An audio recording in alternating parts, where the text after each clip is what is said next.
ప్రస్తుతం మనం ధర్నా చౌక్లో ఉన్నాం. ఒకసారి బీఆర్ఎస్ నాయకులంతా కూడా సంఖ్యలు వేసుకొని నిరసనలు తెలియజేస్తున్న పరిస్థితి కూడా ఉంది.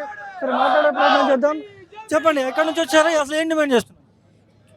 కేవలం ఈరోజు బాధ్యత గల కేంద్ర ప్రభుత్వం సుమారు 22 మంది విద్యార్థులు చనిపోయినా కూడా నిమ్మకు నీరెత్తినట్టుగా వ్యవహరిస్తూ ఉంది.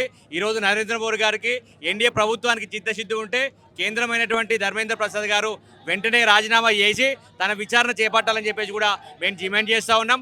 ఈరోజు కేంద్రంలో ఉన్నటువంటి మీరు, ఈరోజు గొప్పలు చెప్పుకునేటువంటి మీరు, ఈరోజు కనీసం నీటు విచారణ మీద ఆదేశించకపోవడం మీ యొక్క దుర్మార్గానికి నిరీక్ష అని చెప్పి చెప్తా ఉన్నాం. నరేంద్ర మోడీ చిత్తశుద్ధి వెంటనే విచారణ ప్రారంభించాలి అని చెప్పేసి మేము డిమాండ్ చేస్తూ ఉన్నాం.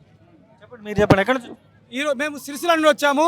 ఇలా ఢిల్లీలో విద్యార్థులు జరుగుతున్న అన్యాయాన్ని తట్టుకోలేక మేమంతా సిరిసిల్ల ప్రాంతం నుంచి కేటీఆర్ గారి సారథ్యం వహిస్తున్నట్టు సిరిసిల్ల నుంచి వచ్చినాం. ఈరోజు ఢిల్లీలో చూస్తూ ఉంటే పరిస్థితి ఎంత అగమ్య గోచరంగా కనబడుతోంది. విద్యార్థులను పొట్టుపట్టు కొట్టే పరిస్థితి, మహిళలను చూస్తలేరు, విద్యార్థులను చూస్తలేరు, పిల్లలను చూస్తలేరు. ఇలా ఎంత ఘోరమైన ప్రభుత్వం అంటే ఇలా బీజేపీ ప్రభుత్వ తీరు యావత్ దేశమంతా చూస్తూ ఉంది. ఖచ్చితంగా యువత మొత్తం వెంబడబడతాం.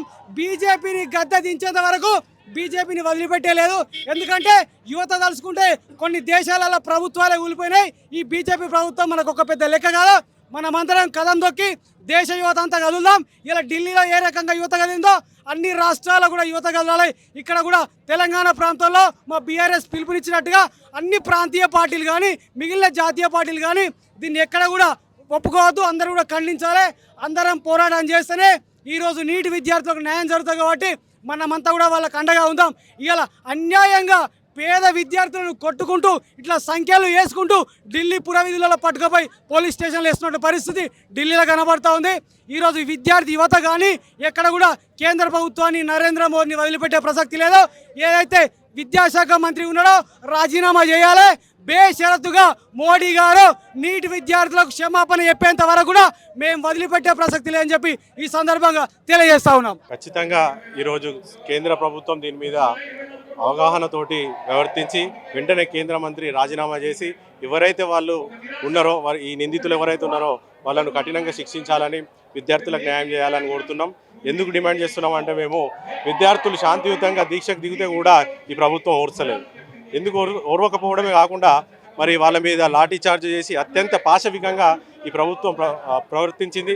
మరి మేము వెంటనే డిమాండ్ చేస్తాం. దీనికి కారకులైన పోలీస్ ఆఫీసర్లను కూడా మరి సస్పెండ్ చేయాలని మేము డిమాండ్ చేస్తూ ఉన్నాం. ఖచ్చితంగా విద్యార్థులకు న్యాయం చేయాలి. మిస్టేక్ చేసింది మీరు, ప్రభుత్వం తప్పిదాన్ని కప్పిపుచ్చుకోవడానికి ఈరోజు దేశ ద్రోహులుగా విద్యార్థులను ఎన్నో విధాలుగా ఇవాళ చిత్రహింసలు పెడుతున్నారు. దీన్ని పూర్తిగా మేము ఖండిస్తున్నాం. వెంటనే ఎవరైతే కారకులైరో వాళ్ళని వెంటనే శిక్షించి దీనికి బాజాప్తా మరి కేంద్ర ప్రభుత్వం దానికి తీసుకొని వెంటనే కేంద్ర మంత్రి రాజీనామా చేయాలని మేము కోరుతా ఉన్నాం. అది చూస్తున్నాం కదా, ఇప్పటికే బీఆర్ఎస్ బీకి సంబంధించినటువంటి విద్యార్థి సంఘాల నాయకులు కావచ్చు, లేకపోతే ఎవరైతే బీఆర్ఎస్ నాయకులు కావచ్చు, వీళ్ళందరూ కూడా మాట్లాడుతున్న పరిస్థితుల్లో మనతో సురేష్ యాదవ్ ఉన్నారు. మాట్లాడే ప్రయత్నం చేద్దాం. చెప్పండి అన్న, ఎట్లా చూస్తారు? ఈరోజు ధర్నా చౌక్ మొత్తం దద్దరిల్లుతూ ఉంది. మోదీ ఏమో ఒక వీడియో రిలీజ్ చేసిండు, ఇదంతా కూడా విరమించుకోవాలి అని చెప్పేసి కూడా మాట్లాడుతాం. ఎట్లా చూస్తారు? దేని విరమించుకోవాలా?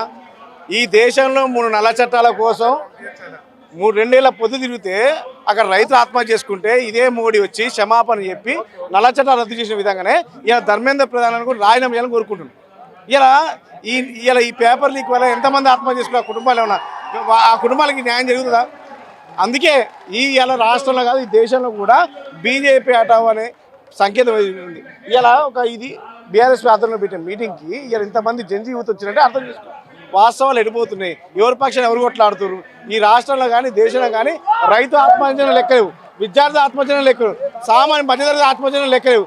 అందుకే ఎవరి పక్షాన్ని ఎవరు కొట్లాడుతారు వాళ్ళ పక్షాన్ని నిలబడడానికి జనమంతా జయగొట్టడానికి వచ్చింది. ఇప్పుడు ఇక్కడికి వచ్చినటువంటి పోలీసులంతా కూడా నేమ్ ప్లేట్లు లేకుండా వచ్చిండ్రు, లాఠీలు పెట్టుకొని వచ్చిండ్రు. లాఠీలు పెట్టి కొడితే ఏం చేస్తారు బీఆర్ఎస్ నాయకులు? ఎవరు కొడతారు? మేము ఉద్యమం నుంచి వచ్చిన వాళ్ళం, ఉద్యమంలో కేసులు పెట్టుకునే వాళ్ళం, ఉద్యమంలో కొట్లాడే వాళ్ళం. నిజానే కొట్టాల్సి వస్తే వాళ్ళ లాఠీ దెబ్బలకి మా వల్ల వాళ్ళు సంతోషపడతామంటే కొట్టి మేము చెప్తూనే ఉన్నాం కదా. ఈ రాష్ట్రంలో రాక్షసుల పరిపాలన నడుస్తుంది. అందుకే నేమ్ ప్లేట్లు ఉండవు, ఆయనకే భవిష్యత్తు ఉండదు. అందుకే నేమ్ ప్లేట్లు ఎందుకు పోలీసులకు ఎందుకండి? ఈ రాష్ట్ర ముఖ్యమంత్రి హోంమంత్రి ఆయన పేరే ఎవరు గుర్తుపట్టట్లేదు. వీళ్ళ ప్లేట్ల మీద పేర్లు ఉండి కొట్టి దాడి చేస్తే ఏమవుతుంది? అందుకే ఇవాళ జనజీవితం మొత్తం కూడా బీఆర్ఎస్ పక్షాన్ని కొట్లాడేది ఈ ఉద్యమానికి వాళ్ళ ఉద్యమానికి సంఘీభావంకి వస్తే ఎంతమంది వచ్చారు చూడండి. మేము కూడా ఒక రైతుల పక్షాన్ని మేము కూడా దూరం నుంచి వచ్చినాం. ఈ రాష్ట్రంలో 33 నెలల కాలంలో 1200 మంది రైతులు చచ్చిపోయినా కానీ సోయలేదు, విద్యార్థులు చచ్చిపోతున్నా సోయలేదు, గురుకుల పాఠశాల కనీసం అన్నం పెట్టుకుని చచ్చిపోతుంది. ఇది మోడీదే కాదు, ఇక్కడ ఉన్న కేడీ కూడా సమస్య అదే సమస్య కాబట్టి ఇంతమంది వచ్చారు. చెప్పండి, అసలు ఎందుకు వచ్చారు మీరు? ఎక్కడ డ్యూటీ చేస్తుంటారు? మన దేశంలో ఎడ్యుకేషన్ సిస్టమ్ అనేది బాలేదంటే మనకున్న మినిస్టర్లే వాళ్ళ పిల్లలను విదేశాల్లో చదివిపిస్తున్నారు. ఈ ఒక్క స్టేట్మెంట్ చాలన్నమాట మన దేశంలో ఎడ్యుకేషన్ సిస్టమ్ బాలేదని. గత 12 ఏళ్ల నుంచి ఇప్పటికీ 89 సార్లు సెంట్రల్ గవర్నమెంట్ నుంచి పేపర్లు లీక్ అయినాయి. స్టేట్ గవర్నమెంట్లో ఇప్పుడు సెంట్రల్ గవర్నమెంట్లో 5 ఏళ్లలో ఇది 3వసారి నీట్ పేపర్ లీక్ కావడం. ఇంతమంది రాసే పేపర్ అనేది చాలా పకడ్బందీగా ఇప్పుడు చైనాలో గావ్ అని ఒక ఎగ్జామ్ పెడుతుండ్రు. ఆడ 1,30,00,000 మంది రాస్తుండ్రు. అది ఆర్మీ వాళ్ళ చేతిలో ఉంటుంది. చాలా కష్టమైన ఎగ్జామ్ అది. ఇంతవరకు లీక్ అయినది లేదు. సో ఇట్లా వేరే దేశాలు ఏవైతే అభివృద్ధి చెందినాయో వాళ్ళని చూసి అన్నా మనోళ్ళు మారి ఈ విధంగా చేయాలి. కనుక ఎడ్యుకేషన్ సిస్టమ్ అనేది పెద్ద ఎత్తున మారాల్సిన అవసరం ఉంది. టాప్ 200 యూనివర్సిటీల మన దేశంలో ఒక్కటి లేదు. మనోళ్ళు చదువుకొని బయట దేశాలకు ఎందుకు పోవాలి? అసలు మన దేశంలోనే ఎందుకు మళ్ళీ మనకు ఎంఎస్సీ లేదు, ఎందుకు యూనివర్సిటీలు లేవు? టాపు 12 ఏళ్ళ నుంచి నువ్వు ఏం పెట్టినావు? మరి ఇది ఒక్క ఎడ్యుకేషన్ సిస్టంలోనే ఉందా మనకు డిఫాల్ట్? అన్ని ప్రైజెస్ పెరుగుతున్నాయి, ఇన్ఫ్లేషన్ పెరుగుతుంది, మనకు అన్ఎంప్లాయ్మెంట్ హయ్యెస్ట్ రేట్కు ఉంది. ఇండిపెండెన్స్ వచ్చినప్పటి నుంచి హయ్యెస్ట్ అన్ఎంప్లాయ్మెంట్ ఉంది. నువ్వు వాగ్దానం ఇచ్చినావు 2 కోట్ల ఉద్యోగాలు ఇస్తా అని, ఇప్పటి వరకు 24 కోట్ల ఉద్యోగాలు ఇవ్వాలి. ఎన్ని ఇచ్చినావు? ఒక ప్రెస్ మీట్ పెట్టి చెప్పు. అదొక్కటే కాదు, మళ్ళీ ఫారెన్ డైరెక్ట్ ఇన్వెస్ట్మెంట్ అని ఎఫ్డిఐస్ మన భారతదేశ స్టాక్ మార్కెట్లో $28 బిలియన్ పెడితే ఈరోజు అది $1 బిలియన్ ఉంది. ఈ 2 ఏళ్ల నుంచి $27 బిలియన్ స్టాక్ మార్కెట్ నుంచి తీసుకున్నారు. ఈ రోజుకి 12 ఏళ్ల తర్వాత కూడా మనం మ్యానుఫ్యాక్చరింగ్ సెక్టార్లో చాలా వీక్ ఉన్నాము. ఈరోజు చాలా చిన్న చిన్న వస్తువులు, చీపురు కట్టలు, దువ్వెన్లు, కొన్ని టాయ్స్ అనేది కూడా ఈవెన్ చిన్న వస్తువులు ఇవి కూడా మనం చైనా నుంచి ఇంపోర్ట్ చేసుకుంటున్నాం. ఏ దేశమైనా బాగుపడాలంటే ఎక్స్పోర్ట్స్ శాతం పెరగాలి, ఇంపోర్ట్స్ శాతం తగ్గాలి. కానీ మన భారతదేశంలో ఉల్టా అయిపోయింది. ఇదొక్కటే కాకుండా దేశం అప్పు 54 లక్షల కోట్ల రూపాయలు అప్పు ఉండే మన్మోహన్ సింగ్ దిగిపోయేటప్పుడు. ఈరోజు సుమారు 200 లక్షల కోట్ల రూపాయలు అప్పు ఉంది.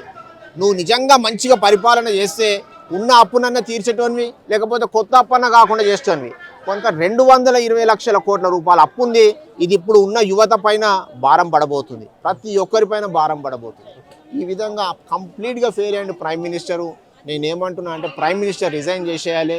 Is unfit for the prime minister అని నేను అనుకుంటున్నాను.